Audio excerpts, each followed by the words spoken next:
فرمایا اور بے شمار نعمتوں سے نوازا۔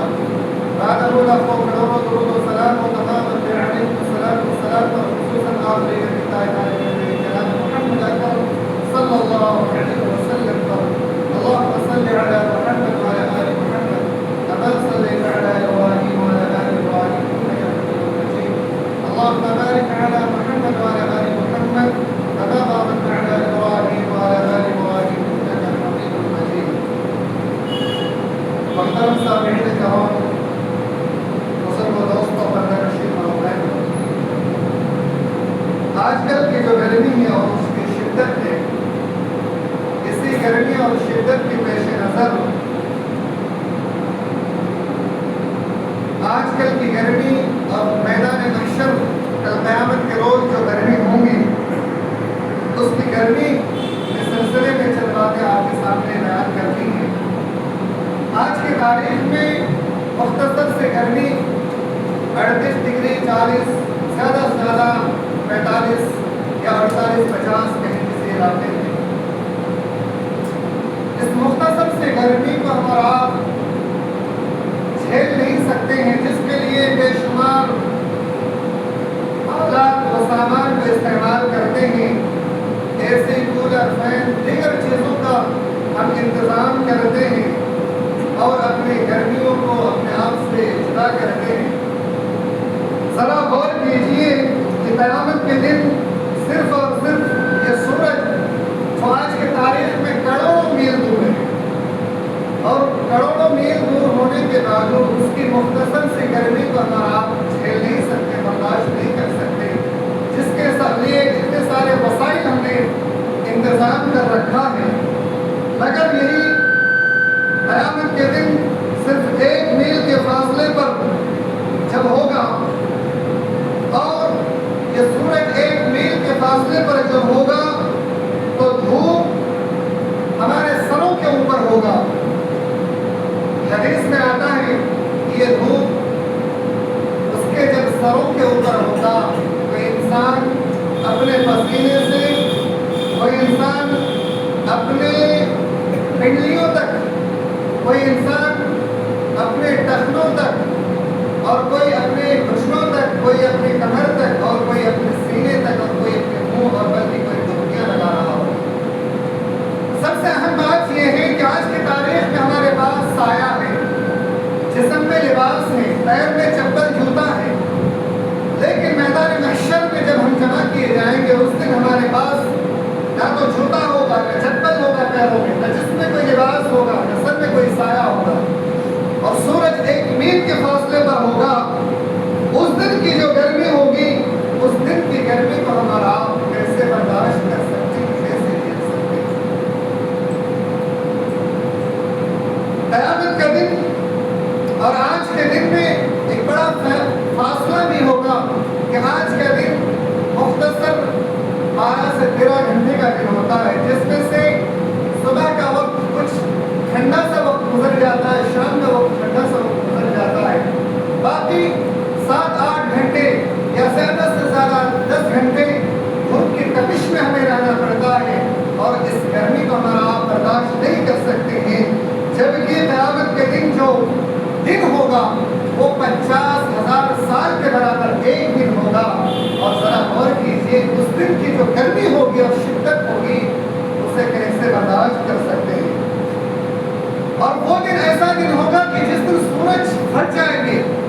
اور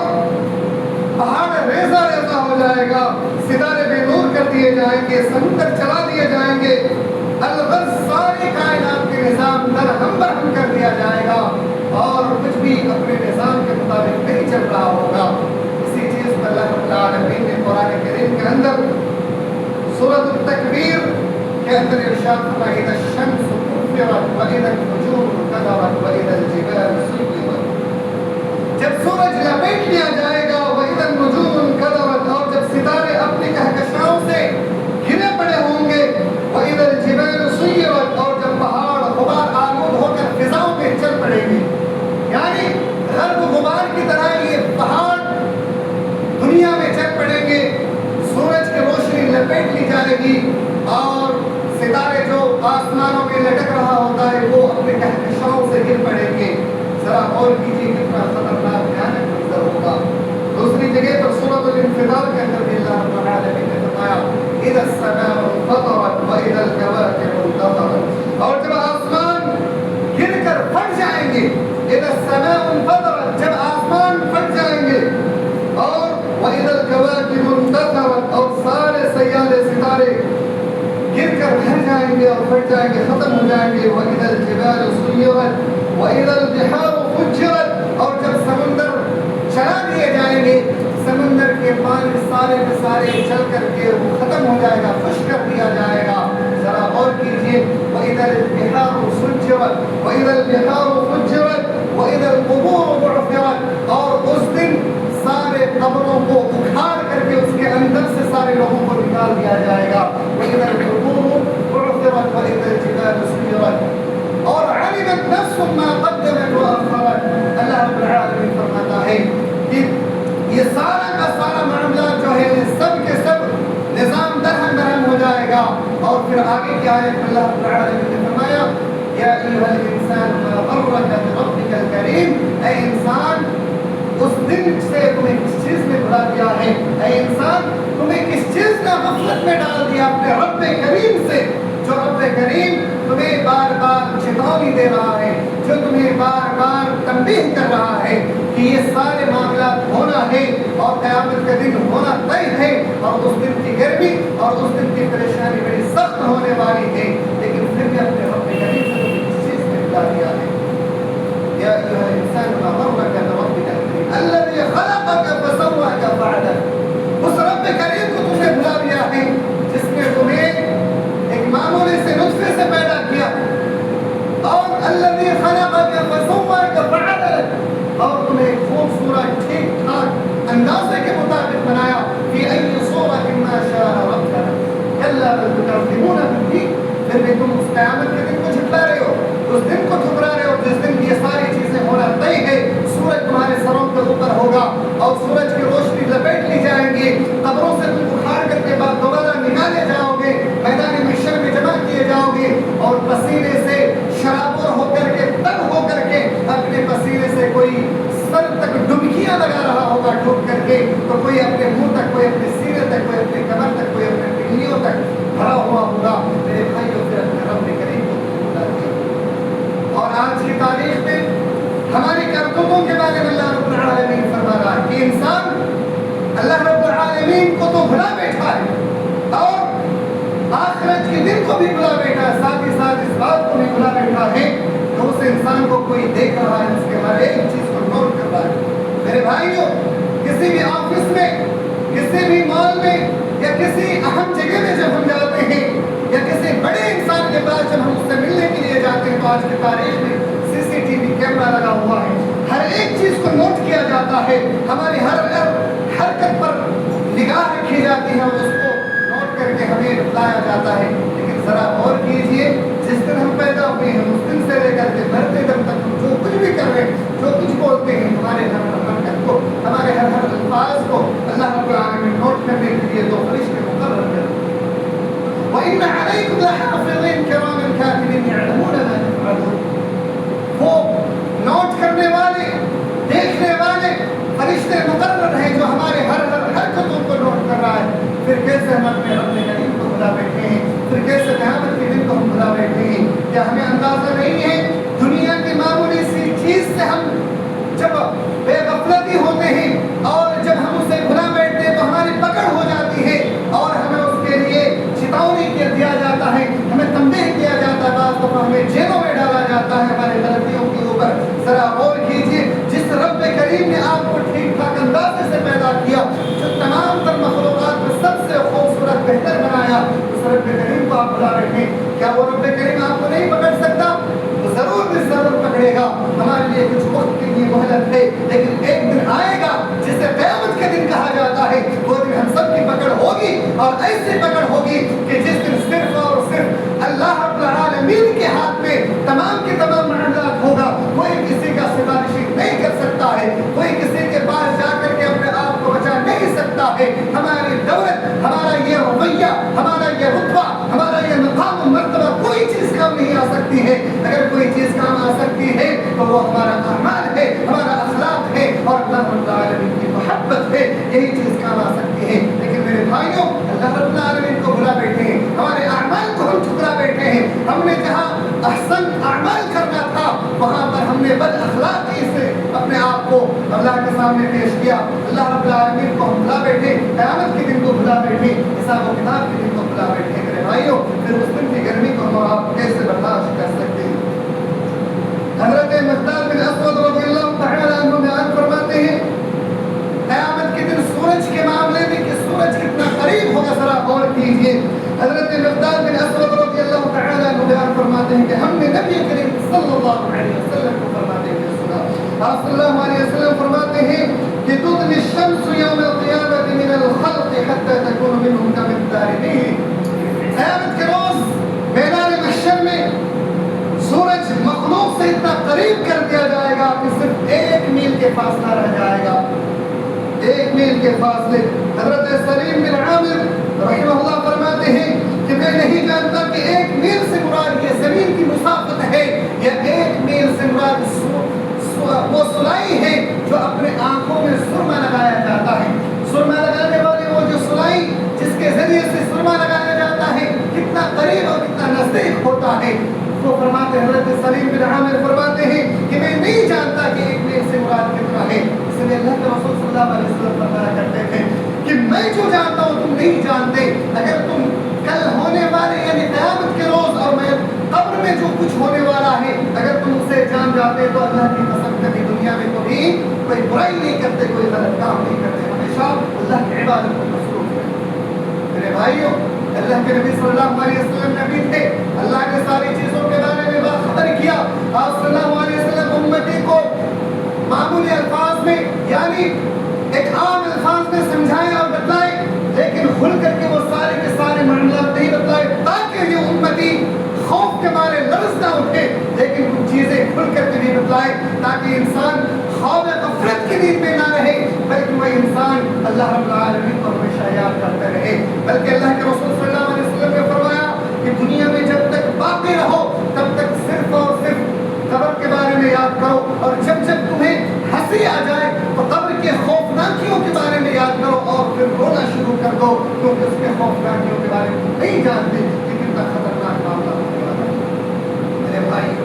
ذرا غور کیجیے, دنیا کی آگ آخرت کی آگ میں کتنا فرق ہے.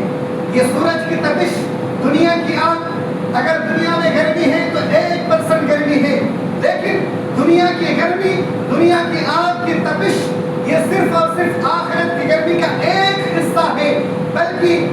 69 حصہ زیادہ آخرت کی گرمی تیز ہے. ذرا غور کیجئے کہ وہ ساری کی ساری گرمیاں جب آپ کے سامنے رکھ دی جائیں گی اور یہ معاملہ مرنے کے بعد سے شروع ہو جائے گا. ذرا غور کیجئے کہ ان گرمیوں کو آپ کیسے برداشت کر سکتے ہیں. اس وقت تو آپ کے پاس نہ کولر ہوگا, نہ اے سی ہوگا, نہ پنکھا ہوگا, اور نہ تو قدرتی کوئی ہوا آپ کے پاس ہوگا, بلکہ بند کمرے میں آپ پیک ہوں گے. اس وقت کا عالم کیا ہوگا, ایک اندھیری کوٹری میں ہوں گے. ذرا غور کیجئے, وہاں پر آپ کی آواز, آپ کی پکار سننے والا کوئی نہیں ہوگا کہ قبر کو کھود کر کے آپ کے سامنے جا کر کے اے سی رکھ دے, کولر رکھ دے, یا پھر آپ کو گرمی سے راحت پہنچائے, یا آپ کس حالت میں ہیں آپ کی حالت کو سن کر کے آپ کے معاملات کو درست کرے اور آپ کی پریشانیوں کو ختم کروائے. کوئی سننے والا بھی نہیں ہوگا. میرے بھائیوں, پھر اس وقت آپ کا کیا مقصد ہونے والا ہے؟ ذرا غور کیا آپ نے, کبھی اپنے نفس کا محاسبہ کیا ہے کہ مرنے کے بعد ہمارے ساتھ کیا معاملہ ہونے والا ہے؟ میرے بھائیوں,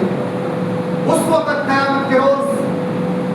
قیامت کے دن اللہ کے رسول صلی اللہ علیہ وسلم فرماتے ہیں کہ جب سارے کے سارے لوگ نفسی نفسی کے عالم میں ہوں گے, ننگے بدن ہوں گے, ننگے پاؤں ہوں گے, جب سارے لوگ دھوپ کی تپش میں تپ رہے ہوں گے, پسینوں میں ڈبکیاں لگا رہے ہوں گے, اور وہ پسینہ آج کی طرح پسینہ نہیں ہوگا جس طریقے سے آج کی تاریخ میں ہمارے جسم میں اگر پسینہ تیز آ جائے اور پھر پسینے سے ہمارا کپڑا شرابور ہو جاتا ہے, بھیگ جاتا ہے, تو ہمارے جسم میں ہلکی ہواؤں کی وجہ سے ٹھنڈک پہنچنی شروع ہو جاتی ہے. لیکن اس وقت کا جو پسینہ ہوگا وہ کھولتے ہوئے پانی کی طرح ہوگا,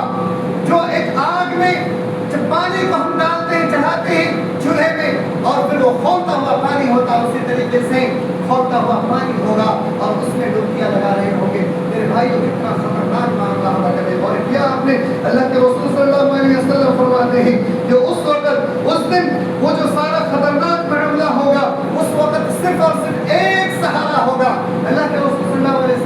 فرماتے ہیں وہ ایک سہارا ہوگا، وہ ایک سہارا عرش الہی کا سایہ ہوگا، اور عرش الہی کا سایہ پانے والے 7 قسم کے خوش نصیب لوگ ہوں گے۔ اگر آپ ان 7 میں سے کوئی ایک بھی نیک عمل کرتے ہیں اور ان میں سے ایک کوئی صفت آپ کے اندر موجود ہے تو انشاءاللہ العزیز آپ بھی ان 7 خوش نصیب لوگوں میں سے ہوں گے۔ اور اگر یہ 7 میں سے ایک بھی آپ کے اندر موجود نہیں ہے تو پھر دنیا میں آپ سے بڑھ کر کے بدتر اور دنیا میں آپ سے بڑھ کر کے کوئی ظالم اور بدبخت انسان اللہ کے نزدیک کوئی اور نہیں ہے۔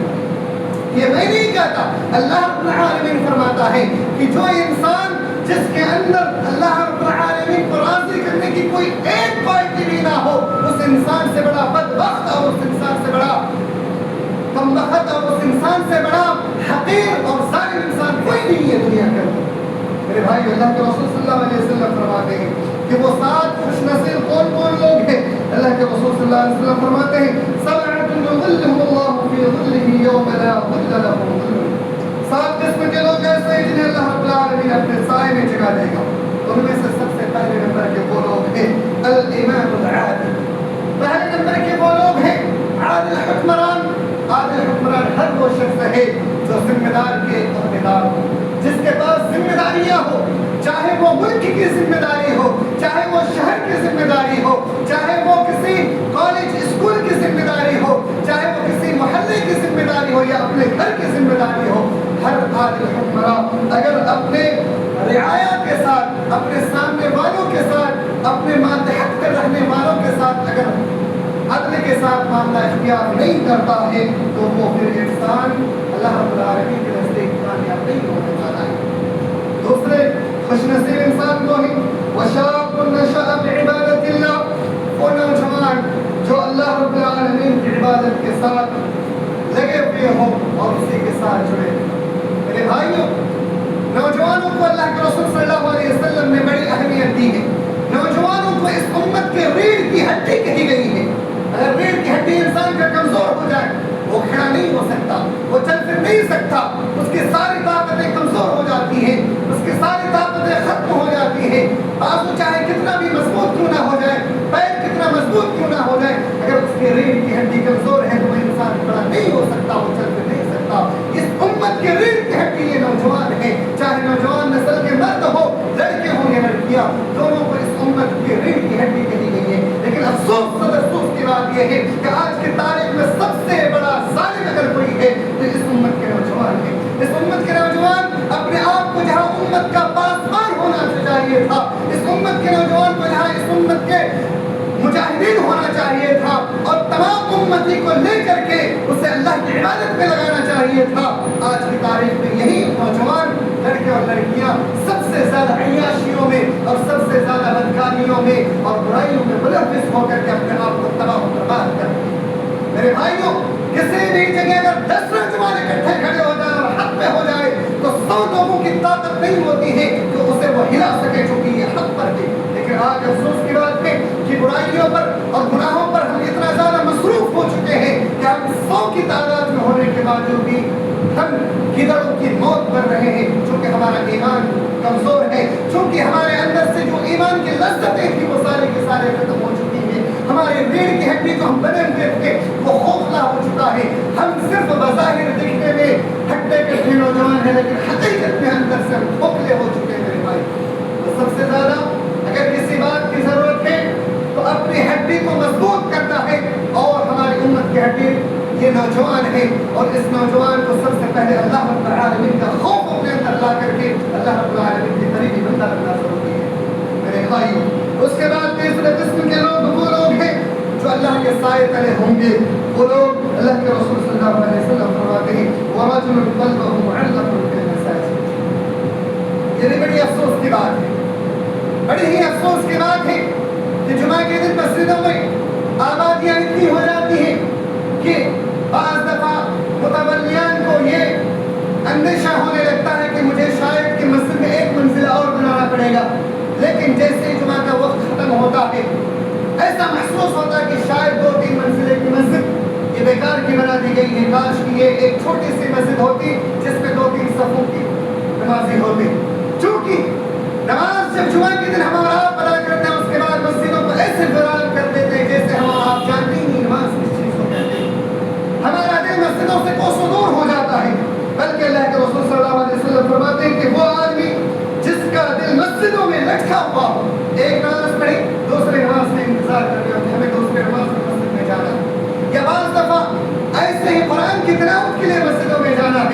یا بعض دفعہ ہمیں ایسے ہی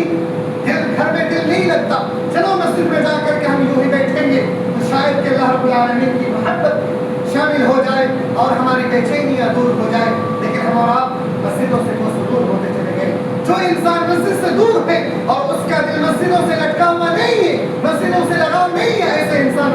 عرش کے سائے تلے جگہ نہیں آ سکتا میرے بھائی۔ اس لیے صرف جمعہ کے دن کی آپ اپنے دل میں اہمیت نہ رکھیں، بلکہ جمعہ کے علاوہ جو 5 وقتہ فرض نمازیں ہیں ان کی بھی زیادہ قدر و قیمت کیجیے اور ان کے بارے میں ذرا غور و فکر کیجیے میرے بھائی۔ جمعہ کے دن ایک عام نماز ہے، بلکہ فرض نماز اگر کوئی انسان ترک کر دیتا ہے تو اللہ کے رسول صلی اللہ علیہ وسلم فرماتے ہیں من ترک الصلاۃ متعمدا فقد کفر، جس نے جان بوجھ کر ایک نماز کو ترک کر دیا اس نے کفر والا عمل کر دیا۔ میرے بھائیوں، اس لیے مسجدوں سے اپنے آپ کو لگائے رکھے اور اپنا دل ہمیشہ مسجدوں کی طرف مائل رکھے، چاہے کسی بھی حالت میں کیوں نہ ہو۔ معمولی سی بات کر مسجدوں کو ترک نہ کرے، نہ چھوڑ دے اور بہانہ کر کے ہم اپنے گھروں میں مسجد گاہ نہ بنا لیں، بلکہ نوافل نماز کے لیے گھروں کو ترجیح دیجیے اور فرائض نماز کے لیے آپ مسجد کو ترجیح دیجیے۔ بعض دفعہ مسجد کو چھوڑ کر کے اپنی سہولیات کے حساب سے اپنے گھروں میں نماز پڑھنا شروع کریں، یہ صحیح طریقہ نہیں ہے۔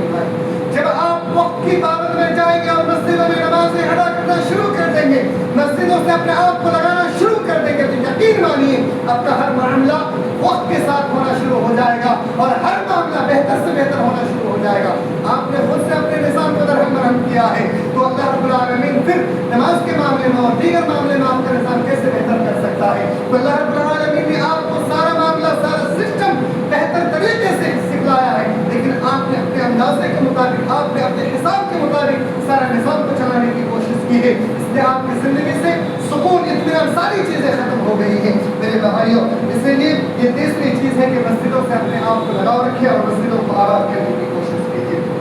چوتھی چیز اور چوتھے خوش نصیب انسان وہ لوگ جو اللہ کے عرش کے سائے تلے ہوں گے۔ اللہ کے رسول صلی اللہ علیہ وسلم فرماتے ہیں وَرَجُلٌ تَحَابَّ فِي اللَّهِ اجْتَمَعَ عَلَيْهِ وَتَفَرَّقَ عَلَيْهِ، وہ آدمی جنہوں نے آپس میں ایک دوسرے سے اللہ رب العالمین کی رضا کی خاطر محبت کی ہو اور ایک دوسرے سے اللہ کی رضا کی خاطر ہم چھوٹی چھوٹی معمولی سی بات پر ایک دوسرے سے نفرتیں کرنا شروع کر دیتے ہیں۔ اللہ کے رسول صلی اللہ علیہ وسلم فرماتے ہیں اگر کوئی مومن بندہ کسی دوسرے مومن بندے سے کسی بات پہ جھگڑا ہو جائے، تناؤ ہو جائے، بحث ہو جائے اور پھر 3 دن سے زیادہ آپس میں بات چیت نہ کرے، اسلام نہ کرے، تو پھر وہ انسان کی کوئی عبادت قبول نہیں ہوتی۔ میرے بھائیوں، برسوں گزر جاتا ہے لیکن ہم کبھی آنکھ اٹھا کر نہیں دیکھتے، یہ ہماری محبت کی حالت ہے۔ ہم اپنے آپ کو مومن، اپنے آپ کو سچا، اپنے آپ کو سب سے زیادہ موحد بندہ کہتے ہیں اور اپنے آپ کو سب سے زیادہ اللہ کے ولی اور سخی کہتے ہیں، لیکن ہمارا اپنا یہ بتا رہا ہے کہ اللہ رب العالمین سے سب سے زیادہ